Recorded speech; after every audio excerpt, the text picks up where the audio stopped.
Wir hören jetzt von Manfred Dreier. Now we hear from Manfred Dreier, who's a physician for psychotherapy and psychology, and he would like to share something about the results of in our living together and relationships with each other. Yes, we're talking about the honorable incest. It's a form of the results of the incest taboo. Rahel has given us the overview, and as a disclaimer, I'd like to say in the beginning, with honorable incest, in no ways incest should be portrayed as something honorable. Honorable incest is the counterpart of the actual conducted incest, and I will define it in this talk and put into a broader perspective. With no word and no time, we have ever declared incest or abuse as something good, or as or proclaimed it as a therapeutical means of curing. The repression, the taboo of percepting the libido, the sexual feelings, this is what brings us to perversions of the spirit and other perversions. I've turned around now. I'll start with 5 minutes of summary. In psychotherapy, closeness and distance are very important topics, and astonishingly in my whole training that there was a lot of talk about too much closeness but not too much distance. So then you get the picture as a trainee. There are two people together as client and therapist, and between them, between nearness and distance, there is a deep gorge, a deep abscess,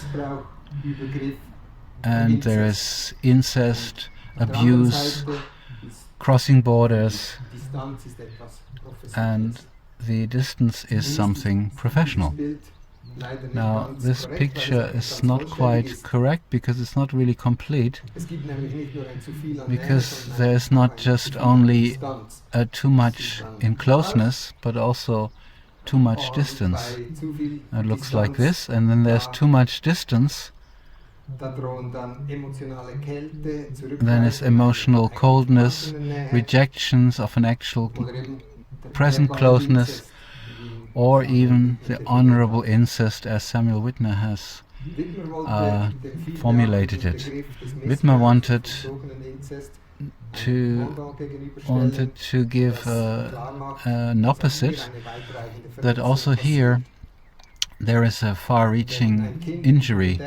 When a child reaches puberty, there is the opposite parent with the opposite sex is involved, that there could be sexual feelings, that these sexual feelings and intentions are not perceived, but they are made a taboo.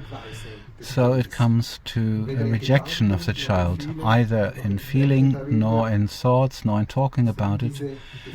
These feelings of love and attraction are present.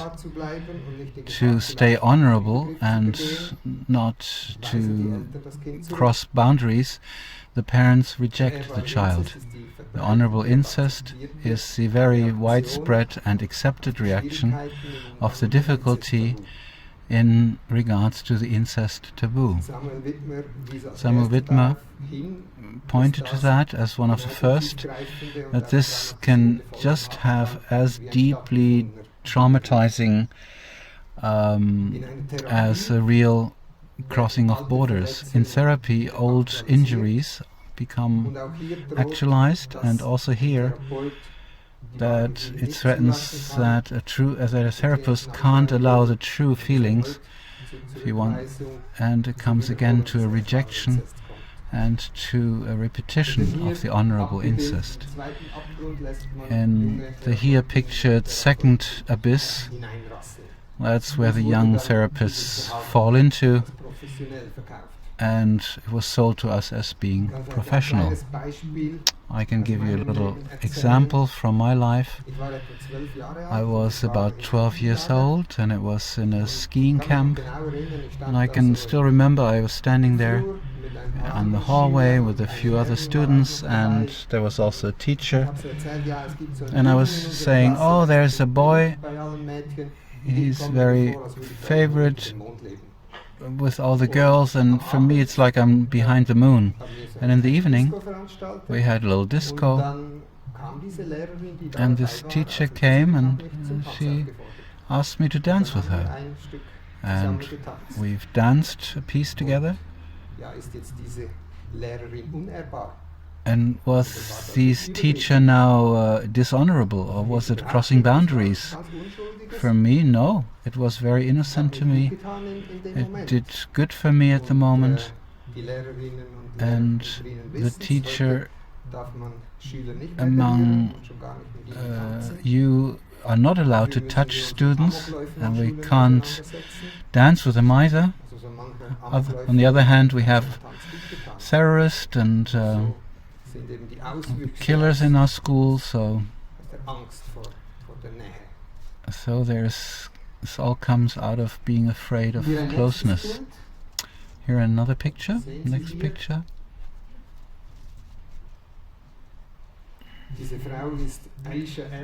This woman is Aisha Evans.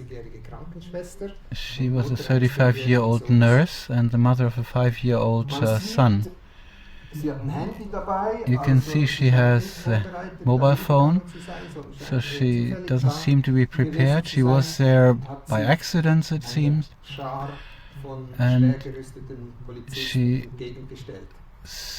faced a group of heavily armed policemen during a demonstration against white police power on black Americans.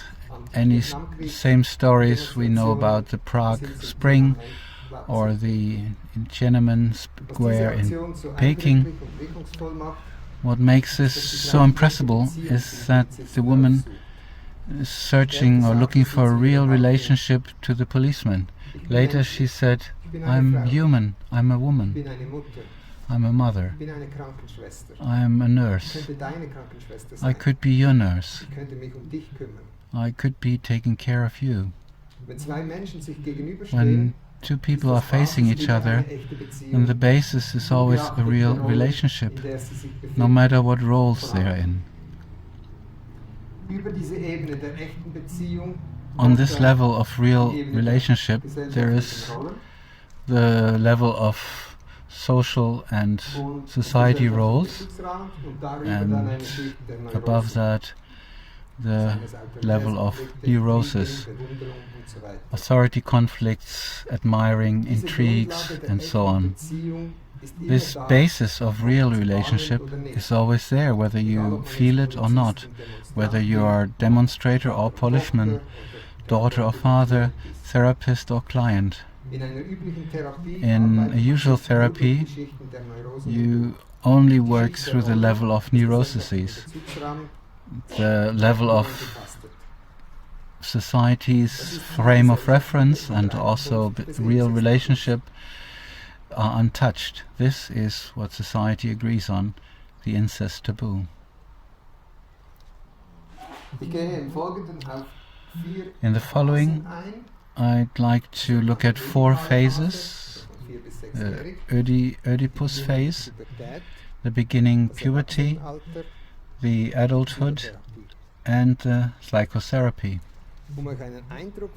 To give you an impression of a natural way of handling this Oedipus phase, I will read you a small meditation. It's about the relationship between mother and son. You can lean back, relax, close your eyes. The men can imagine they're 4 or 5 years old, and the women can imagine the mother of such a child.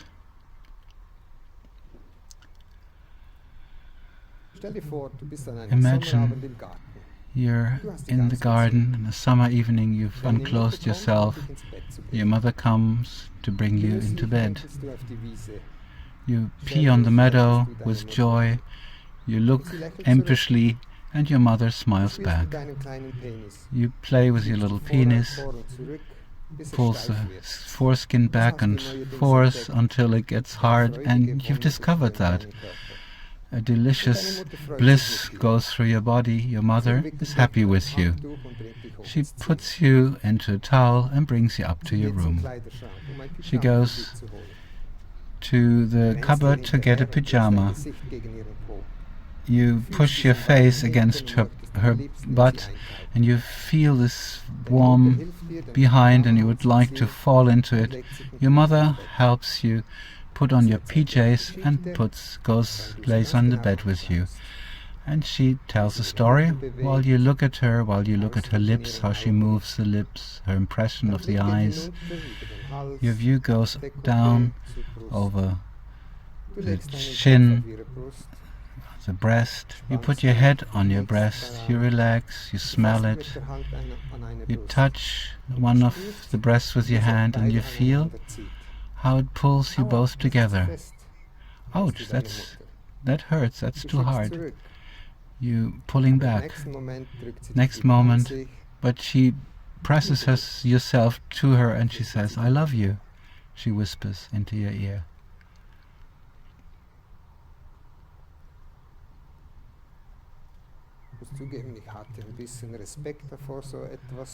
I have to admit I had a bit of respect of reading such a thing, but you can see it with the children, how relaxed and unforced in this phase of Oedipus, how they live it out, how they are with mother and father, how they search the closeness, and how they discover themselves as a sexual being.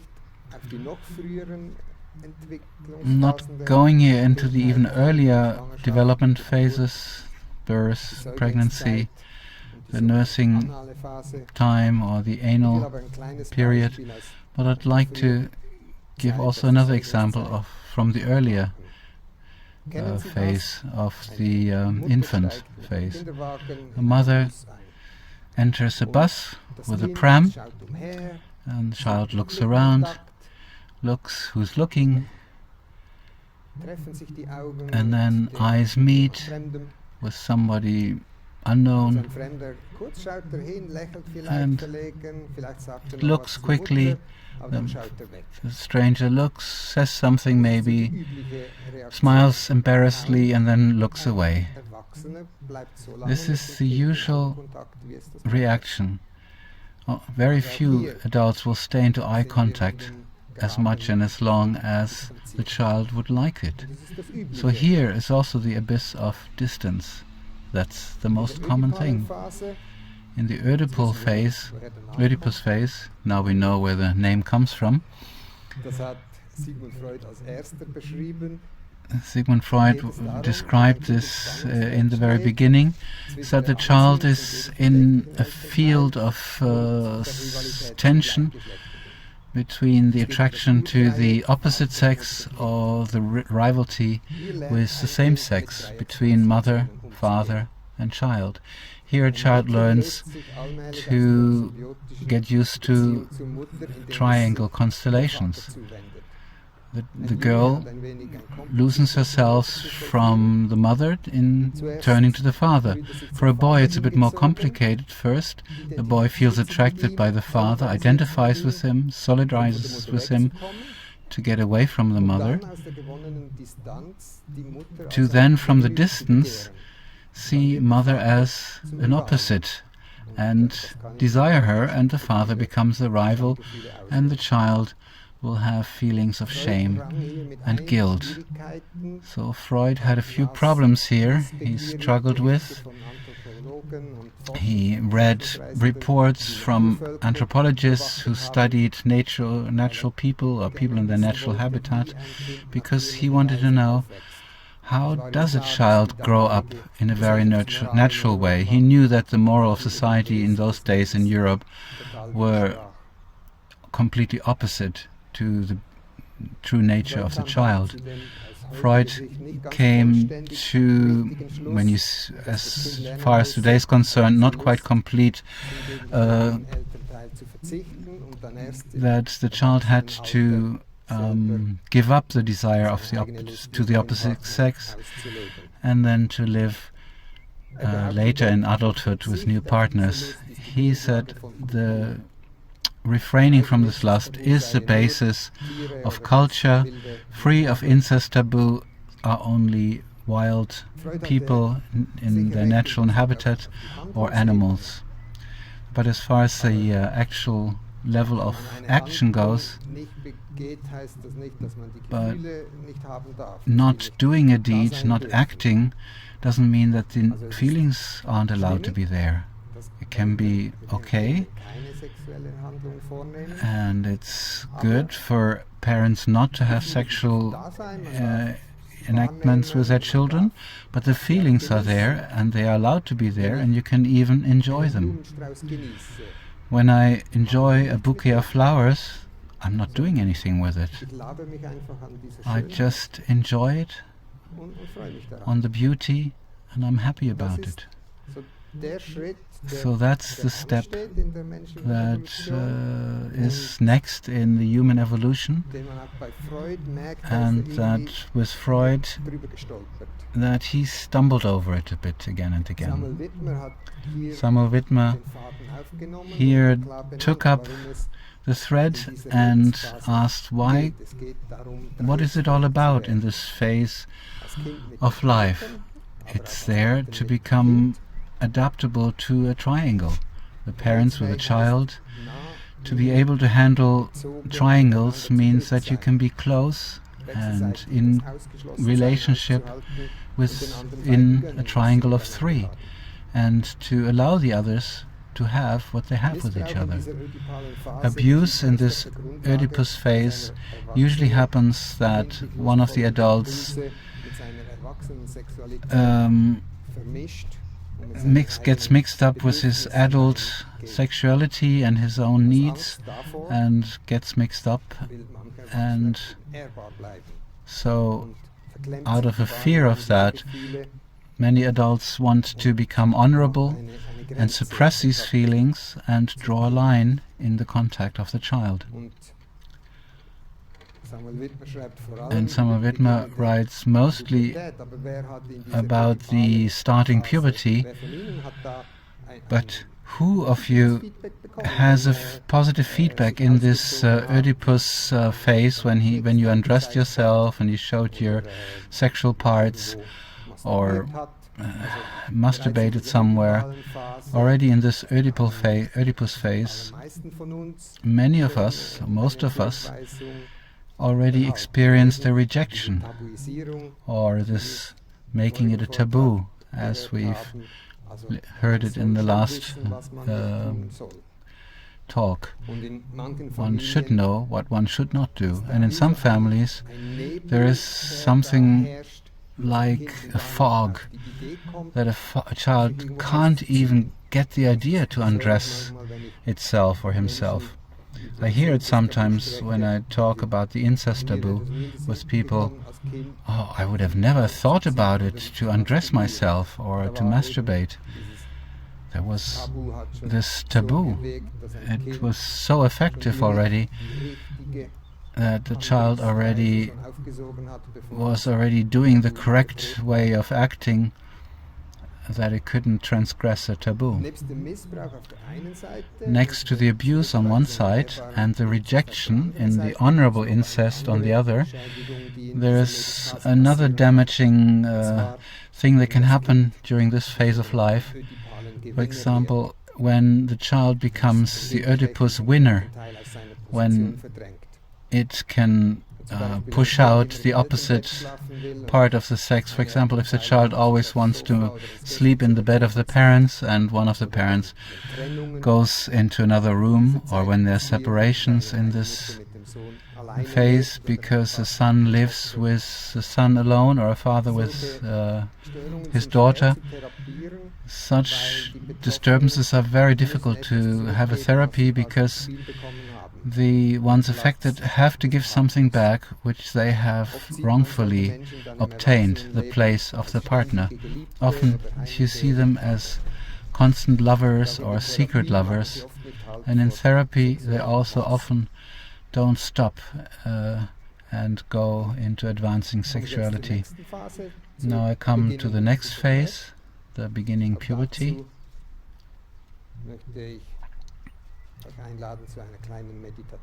But also there I'd like to invite you to a little meditation between father and daughter.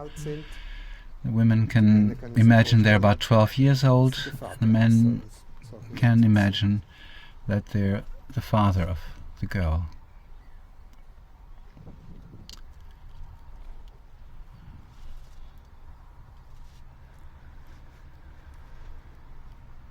Es ist Frühling an einem Samstag. It's springtime on a Saturday.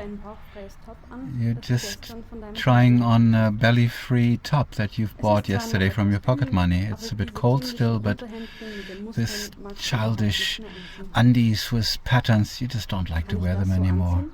Can I wear it like this? You ask your mother. Yeah, that looks nice on you.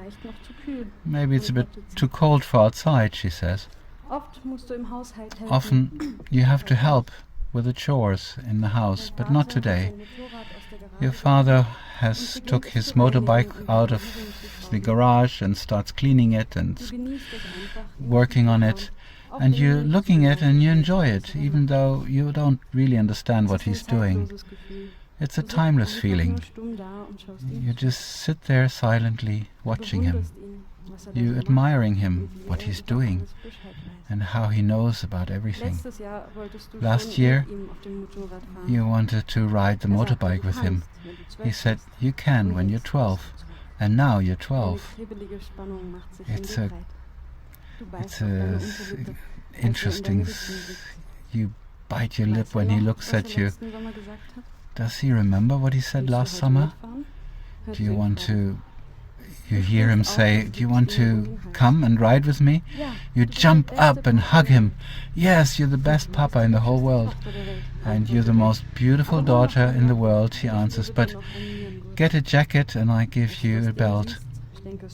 When you see that, you said, what? How do you put this on?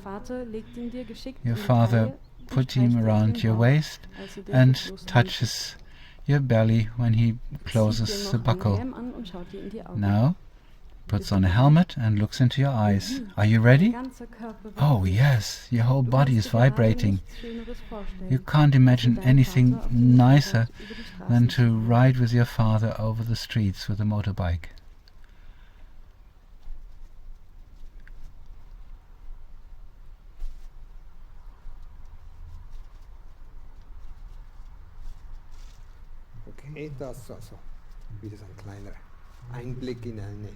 So it's another little insight into a possible normality between father and daughter. When in the Oedipus phase, many things have gone well because an innocent child is easy to love. With beginning of puberty, the child that becomes a man or a woman, the girl cannot sit on papa's lap anymore. He could have reached an erection, can't kiss her on the mouth anymore or cuddle in bed or on the sofa with him. And even more than such obvious signals, there are hidden, subtle rejections or the emotional cooling in contact. Often it is not verbalized, and such a girl feels wrong or feels that her awakening womanhood is wrong. She doesn't understand this distance-ship and this rejection. When today I see young women beyond the 20, how they're playing with their sexual attractions, I can see mostly also a girl who wants to be seen in it, how it became a woman. And another sentence in regards to the daughters, there is a rivalry with the mother. There's a feeling of, I would be the better woman for daddy. There it needs a very good relationship between the parents, and the mother has to also be a role model that is desirable, and the father as a man. How is it with the boys in those times? Honestly, I'm not quite seeing clearly there. There are things mixing.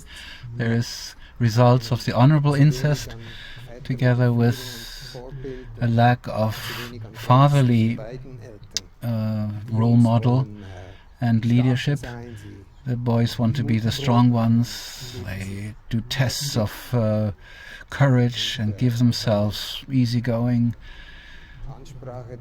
And when they are told that they're still children, they really react despitefully. When you listen to the rapping text, there's always talk about the bitch. Who is this bitch? The woman should be yielded, and still should she love the man. So only a mother can do that. Anybody else would have run away. So there is something like a mixture of incestuous desires, but also wanting to be an adult. And the rejection of the mother is not required, but also to win the boy to become an adult and to be responsible for his desires, and to find an opposite, a woman, a friend, find one himself. Next, I have a text from the age of adulthood. It's from a book of Samuel Witte. The emperor's nakedness, the emperor's stupidity. Let's say we're meeting another couple that we're friends with, the usual, and there needs to be a great distance. And it's already ended to have a real deep relatedness. Either is that neither me with the wife of my friend or my wife with him, it's forbidden to talk about it. It's forbidden to just let it be how we feel together, how we are towards each other. That which is very effective is the incest taboo, because the disturbance of relationship are based on the primal triangle of father, mother and child. I don't even talk about incest, but I talk about the results of the incest taboo for to be ripe, mature people. Wouldn't it be much nicer if between one man and wife and a friend or my friend's spouse there would be a real relationship, when we could be honest with the truth, what we really feel for each other, and could live with it? Not that we want to construct anything or at first pretending something that's not there. That's not the point. There's no ideology, nor the one of a relationship with two, nor free love, nor any other. It's just about our truth. Wouldn't there be closeness and friendship blossom, a joy that we don't know yet? And also, most of all, intelligence, which doesn't just build on the flattish spirit of our mind, but it would need and would require greatness and maturity and the overcoming of the incest taboo and its resolving. Nothing would be broken into it. No taboo would be broken. It would just be dissolved, transcended into a careful, loving and intelligent observation of all truth amongst us. To see is forbidden. To see the truth. To see the truth is forbidden. You can't develop yourself, you can't unfold, you cannot grow. You can't wake up for the highest intelligence that the spirit of Flatland doesn't know. We can't really be friends.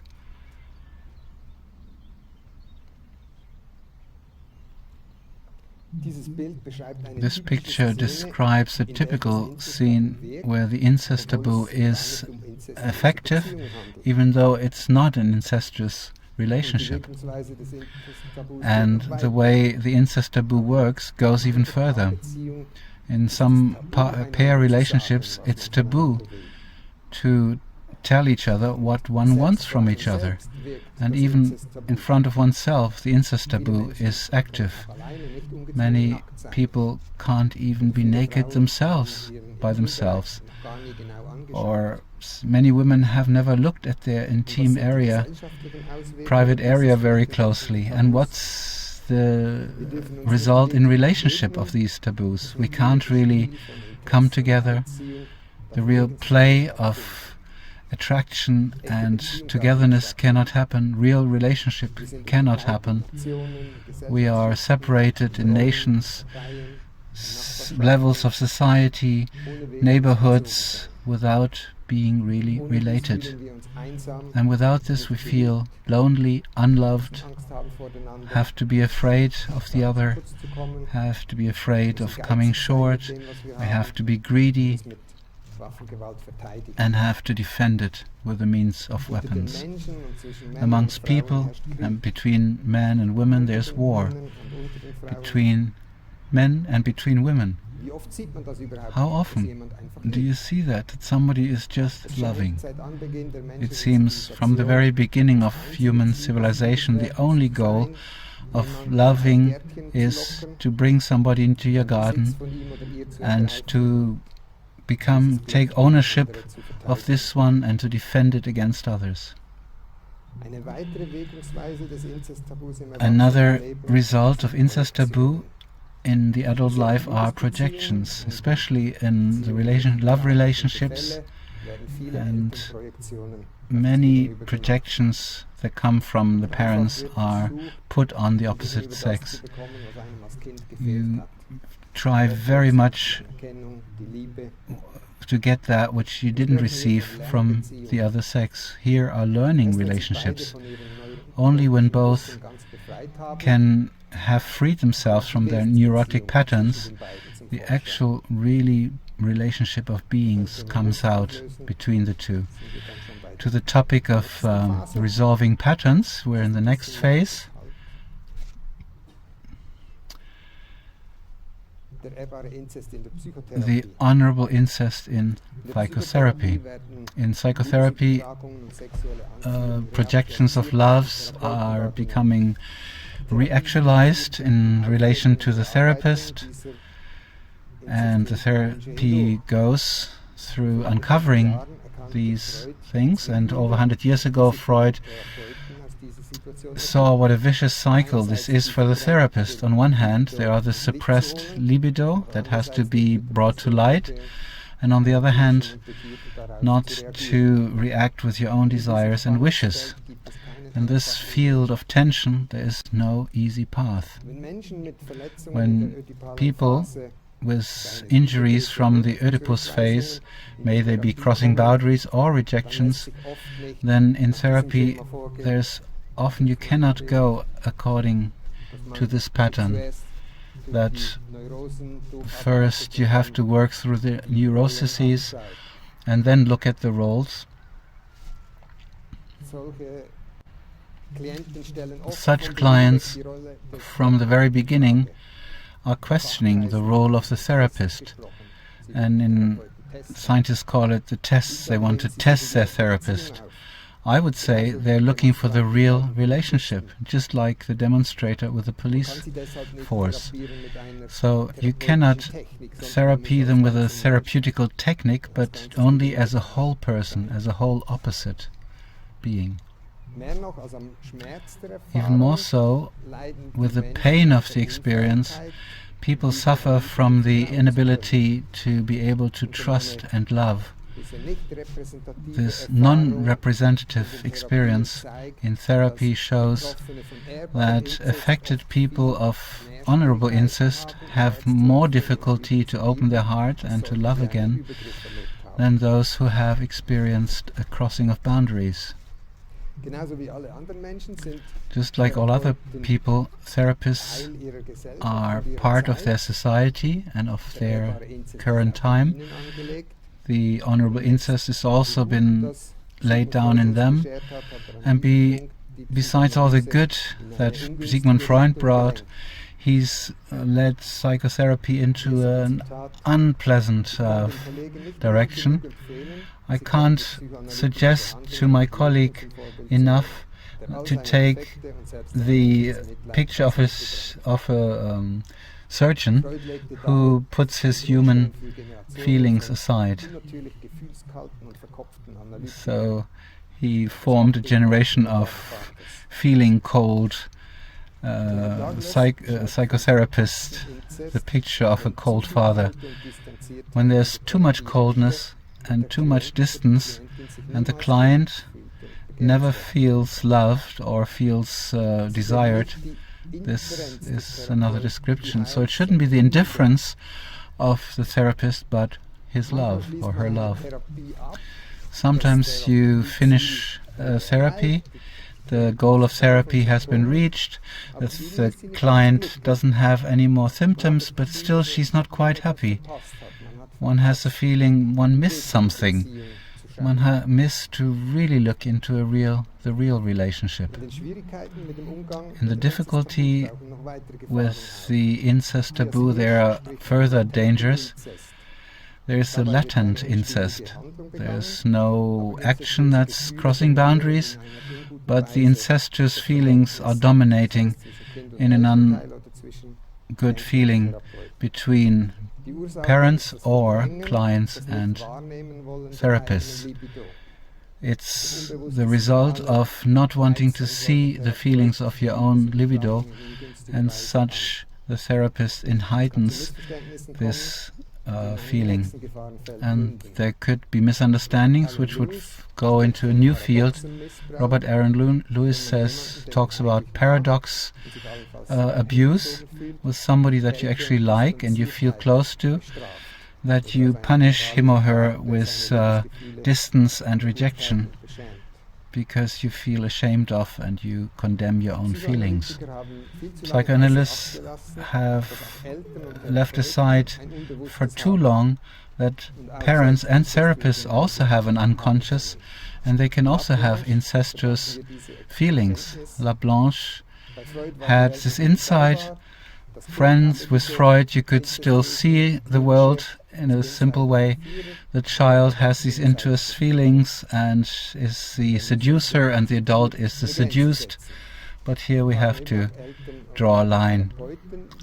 Also, parents and therapists have these wishes and impulses, and the child or the client has to draw a line and set up something that he forbids.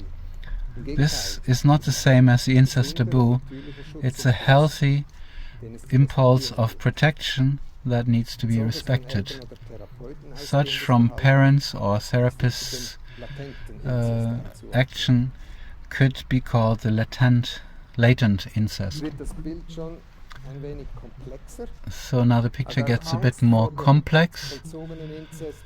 Out of fear for the actual incest, most people flee into the honorable incest, as Samuel Whitmer calls it, the rejection of those feelings of love, and he remains in a state of missed incest, and hand in hand together with the honorable incest, the latent incest that Matthias Riesch described goes through the self-imposed taboo of perception that will heaten up these feelings. Then if they become conscious, then it comes to the paradox in sex, according to Robert Allen Lewis, and these feelings get turned into the opposite and you create a distance. With so many incest expressions, you can also have some critic. C.G. Jung gets quoted. These terms are too narrow, but also here it's important that all these actions, they shouldn't be considered abuse of it, or they should be whether it's a turn in the opposite. All these deeds are not good, and the opposite of the deed is the refraining from it, and that's the high therapeutical art. The same goes into the family areas. Attraction and feelings are facts among people, between father and daughter, between mother and son. There is often such a special connection, and there's nothing bad about it. Is there a nicer start into life than being with full heartedness being loved, and especially if there's no taboo and no shame, to live this joy and to completely enjoy it. The inability to experience these feelings or to sense them, that can lead to misleading into one or the other direction. So now the therapy of honorable incest. There is another quote by Sigmund Freud. If you're blamed and being blamed for love, that's a danger in our profession. That's what Sigmund Freud wrote to C.G. Jung. What is healing is love. It comes from the same heat and as these earlier dismiss. It was always a hot iron. It was a hot topic, and a cold iron you cannot form or forge. So these are stations or phases in the therapy of an honorable incest. At first comes the falling in love, or the making of falling in love, the unconditional positive facing. So it's important that this falling in love should happen. The therapist is not a seducer, he doesn't do it, it's just his love that is there, should bring about this falling in love. And while experiencing being loved, a client can calm down, get energy, open his or her heart, because what he's ill from is that he's had too little love, and he closed his heart and can't love anymore. In the next phase, it's part to confront the non-love in the client and to talk about all that's in the way of love, and in the same speed that the client is ready for it and allows it. These rejective feelings are looked at level by level and are exposed as just not wanting to look at the incest taboo.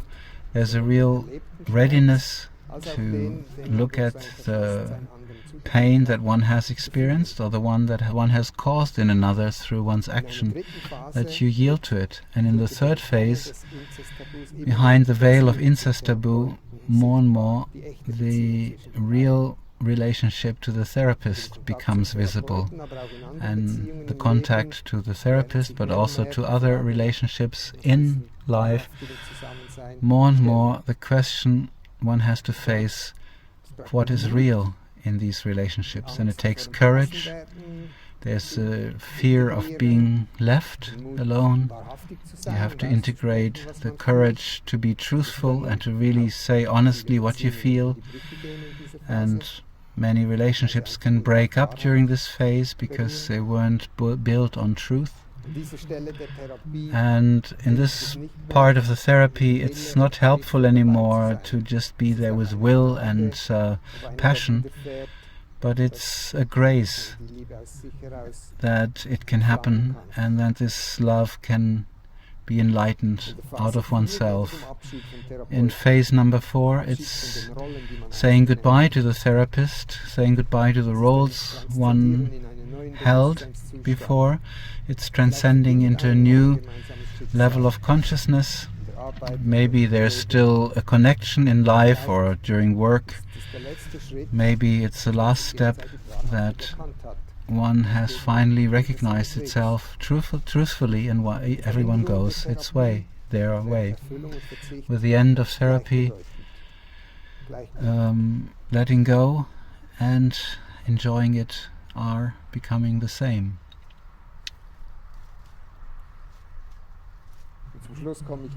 And to finish up, here is the exception to all rules.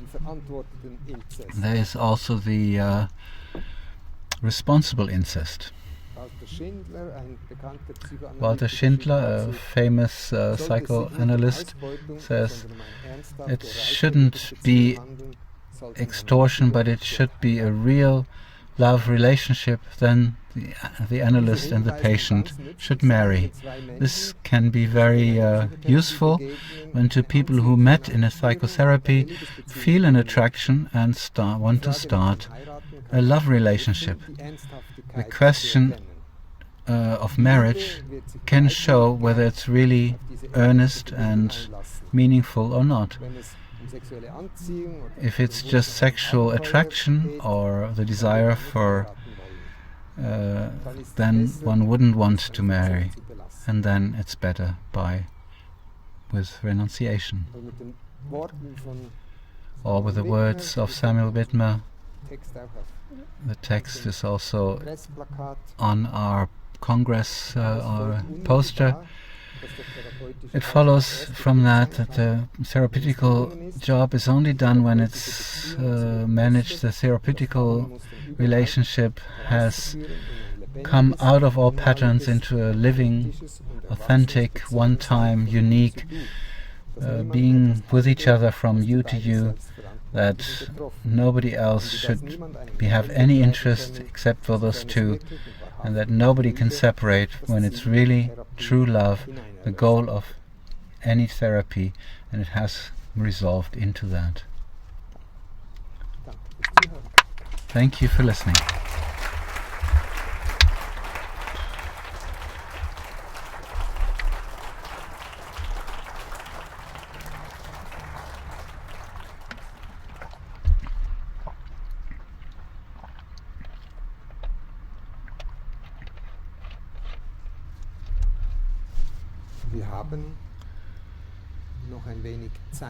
We have a little bit of time for questions.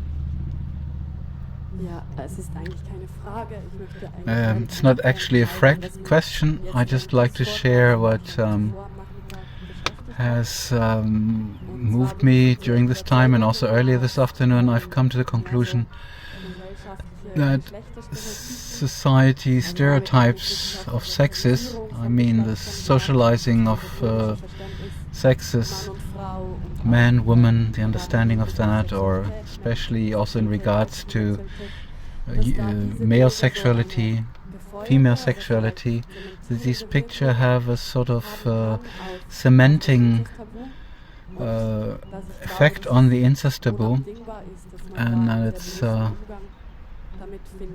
unavoidable to find a good way of handling it, and I really would want that for us.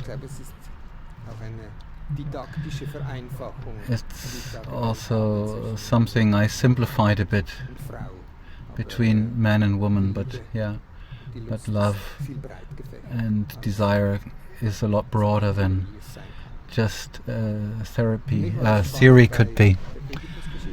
With the Oedipus story, it was very interesting for me that it started with an erotic relationship, and then it came to the known fate. Maybe it goes along with it, and thank you. You've also used the female form in your talk, and I found that very refreshing.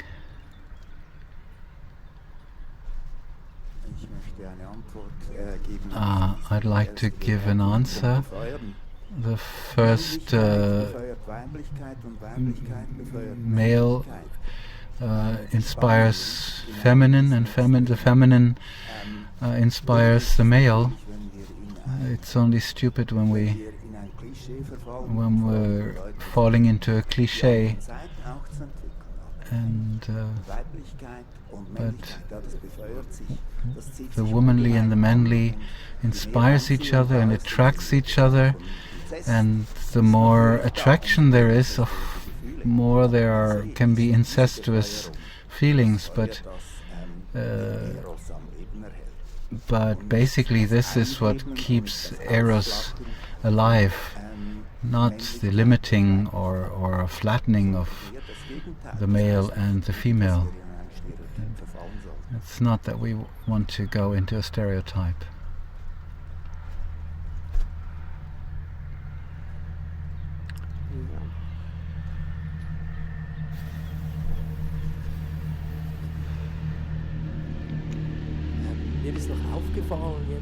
I've noticed homosexuality is not being talked about, also except in the beginning of the Oedipus's complex, but it could also be father and son or mother and daughter. The homosexuality was touched on briefly in my talk. The boy who first needs a father to gain distance from the mother and feels attracted by the father, and especially in our culture, it's less made a taboo to be close with amongst women. So woman with her daughter, that's often a lot less. There are a lot less problems. I wanted to show the developments also in my talk, where it can come to disturbances which grow.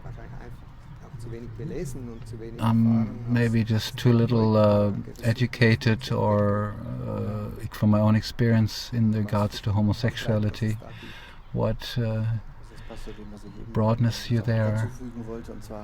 I wanted to add, Freud talked about the positive and the negative Oedipus complex, and that was exactly the question, that the boy or the girl first of all fall in love to both, and that they're attracted by both erotically, and that it's also both-sided.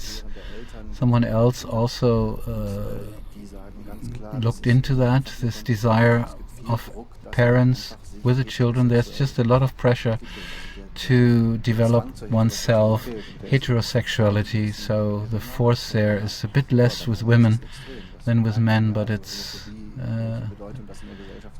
what relationship and what importance homophobia has in society, and this conditioning to dissolve that. So Freud already starts that actually at birth everybody is bisexual, and that you can hardly change that in life. Maybe you can find it in life in a certain way with friendships, but then there are these stereotypes of roles which are very extreme.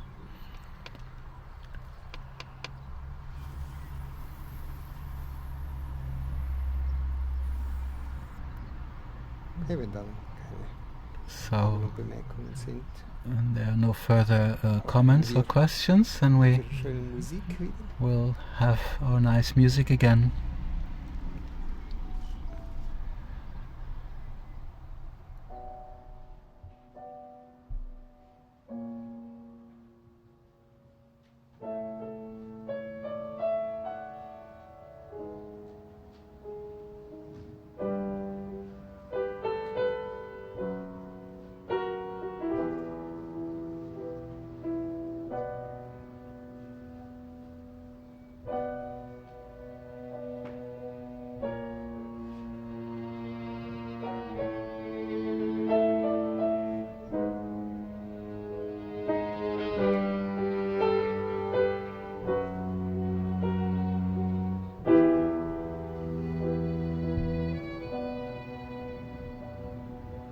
Why is this world a sad, sad place? Why is it that love never wins?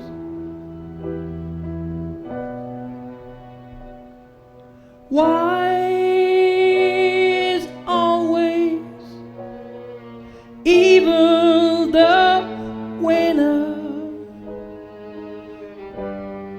Why is there so seldom a helpful hand?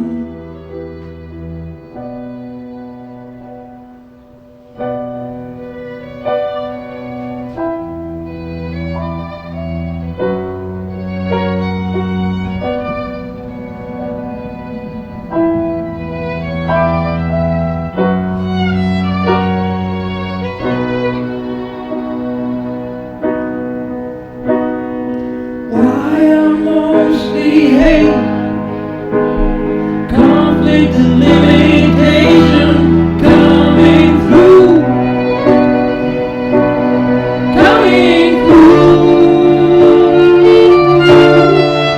When we are in touch with each other,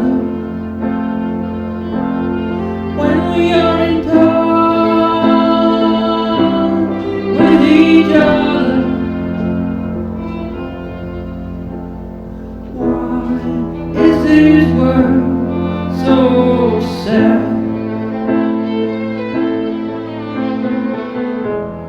Why is this world so sad?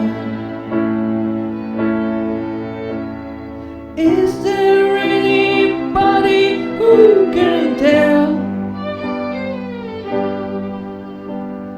why this world is so sad?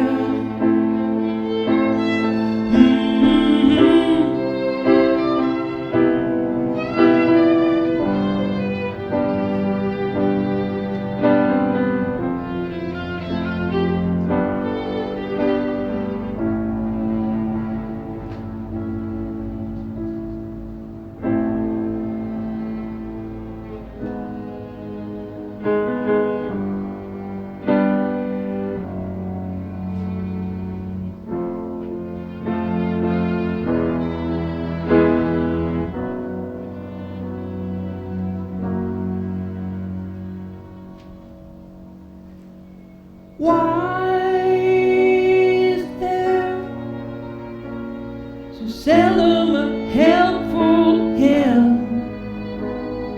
A help